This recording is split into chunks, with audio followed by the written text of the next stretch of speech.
In 1986, a 5-minute gunfight in Miami killed 2 FBI agents and convinced the Bureau its bullets were too small. That conclusion launched a decade-long caliber mistake: the rise and fall of the 10mm auto, a cartridge so punishing the FBI had to weaken its own rounds just to make them usable. But the real failure wasn't choosing the wrong caliber. It was misreading the lesson entirely. April 11, 1986. A quiet Miami suburb turned into a battleground in just 5 minutes. 8 FBI agents boxed in 2 armed robbery suspects, William Maddox and Michael Platt, in a driveway. The suspects were heavily armed: a Mini 14 rifle, revolvers, and a shotgun. The agents carried a mix of revolvers, shotguns, and 9mm pistols. What followed was a torrent of gunfire. More than 100 rounds were fired in a close-range standoff. By the end, Special Agents Benjamin Grogan and Jerry Dove lay dead. 5 other agents were wounded, some so badly they could barely move, yet they kept fighting. One detail haunted the Bureau. Michael Platt kept shooting even after being hit multiple times. Forensic analysis showed a 115-grain Winchester Silvertip 9mm round struck Platt's arm, entered his chest, but stopped short of reaching his heart. The bullet failed to penetrate deeply enough to end the threat. This wasn't just a question of marksmanship or tactics. It was a matter of what the bullet could actually do inside the body. The FBI's ballistics team concluded that their standard 9mm ammunition lacked the penetration needed to stop a determined attacker. The Bureau's focus shifted. The question was no longer just about caliber size, but about what happened when a bullet met flesh and bone. The Miami shootout forced the FBI to confront the limits of its ammunition, setting off a search for a cartridge that could deliver more decisive results. At Quantico in September 1987, the FBI gathered its top ballistics minds and outside experts for a wound ballistics seminar. The room quickly divided. One side argued for refining the 9mm, betting on new bullet designs to solve the penetration problem. The other side, loyal to the .45 ACP, insisted that a bigger, heavier bullet was the only real answer. Neither camp could convince the other. The Bureau, pressed for a solution, looked for common ground. The 10mm auto, first introduced to the civilian market in 1983, offered a tempting middle path. It promised the energy and penetration the Bureau wanted, but in a semi-automatic platform with more manageable dimensions than the .45. On paper, it looked like the best of both worlds: more power than the 9mm, less bulk than the .45. The political reality was just as important. The 10mm didn't belong to either entrenched camp, so it could be sold as a fresh start. After months of technical reviews and internal debate, Director William Sessions signed off on the adoption in February 1989. Smith & Wesson, already a trusted supplier, began work on a new pistol tailored to the Bureau's specs: the Model 1076. With a formal program in motion and a custom-built sidearm on the way, the FBI's search for a solution shifted from the conference table to the firing range. Agents lined up at the range with their new Smith & Wesson Model 1076 pistols, expecting a solution to the problems exposed in Miami. What they found instead was a fresh set of challenges. The full-power 10mm auto, loaded to nearly 1,300 feet per second with a 180-grain bullet, delivered a sharp recoil that few could control. Even seasoned shooters struggled to keep shots on target during rapid fire. Qualification scores dropped. Instructors noted agents flinching or hesitating between shots, a dangerous hesitation in real-world encounters. The firearms training unit at Quantico faced a dilemma. The Bureau had demanded a more powerful round, but the recoil was punishing enough to slow follow-up shots and erode confidence. Rather than abandon the 10mm outright, the FTU turned to ballistics tables. They worked with ammunition manufacturers to reduce the powder charge, cutting velocities down to a range between 850 and 950 feet per second. The bullet weight stayed at 180 grains, but the force behind it was dialed back to something manageable.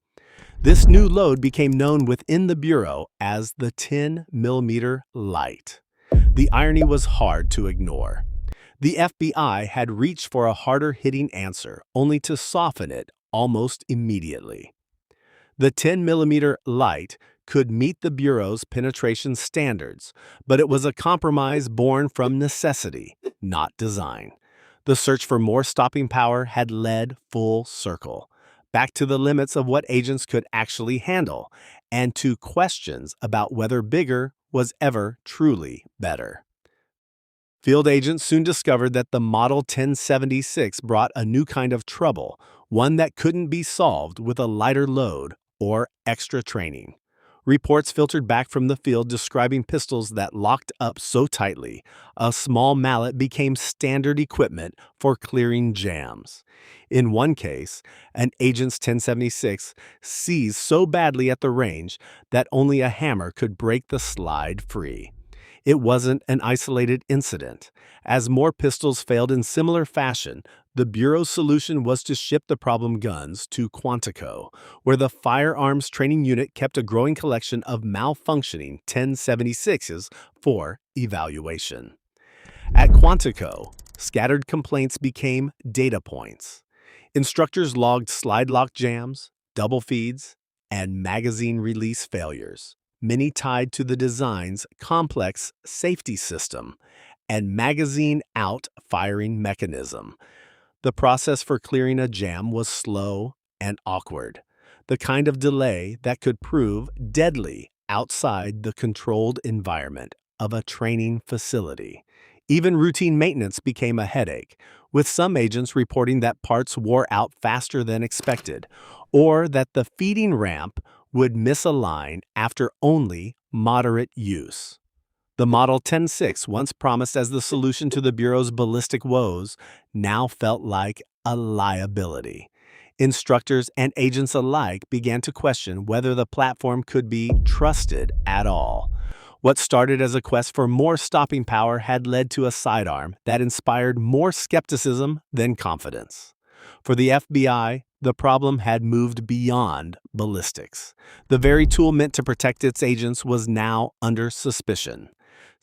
Smith & Wesson issued a formal recall of the Model 1076 pistols in 1991, ending the FBI's troubled experiment with the 10mm platform. With agents left without a standard sidearm, the Bureau issued Sig Sauer 9mm pistols as a temporary fix. The SIGs offered reliability and familiar ergonomics, but the search for a permanent solution continued behind the scenes. Engineers at Smith & Wesson and Winchester studied the FBI's reduced power 10mm load and saw an opportunity. By shortening the 10mm case, they created a new cartridge that could match the Bureau's desired ballistics while fitting into pistols sized for 9mm grips. The 40S&W debuted in 1990, chambered for a 180-grain bullet at about 950 feet per second, the same performance the FBI had wanted from its 10mm light. The 40S&W quickly spread through law enforcement agencies across the country. It delivered more punch than the old 9mm, less recoil than the 10mm, and fit into practical, mid-sized pistols. What began as a workaround for a failed experiment became the new standard for police sidearms almost overnight. The Bureau's journey from the 10mm experiment to a lasting standard stretched far longer than anyone expected. In 1997, the FBI made its full commitment to the .40 caliber Smith & Wesson issuing Glock 22 and Glock 23 pistols to new agents starting that October. This move wasn't a sudden leap, but the result of years spent testing, debating, and adapting to lessons learned from field failures. The shift from the aftermath of Miami to the widespread adoption of .40 Smith & Wesson took over a decade, as the Bureau worked to balance stopping power, recoil, and reliability. Yet the story didn't end there. By 2015, advances in 9mm bullet design had changed the practical equation once again. The Bureau announced a return to 9mm, citing improved terminal performance, higher capacity, and better control. Even as the 10mm faded from duty holsters, it found a new life among hunters and backcountry shooters, respected for its power against large animals. The cartridge never vanished. It simply found a different purpose, while the FBI's search for the ideal sidearm circled back to where it began. Today, nearly every major law enforcement agency carries 9mm, proof that bullet design, not brute caliber, defines real-world effectiveness. The pursuit of bigger rounds was a distraction. Improved terminal performance was the answer all along. Progress comes from precision, not escalation. Subscribe for more stories that challenge conventional wisdom.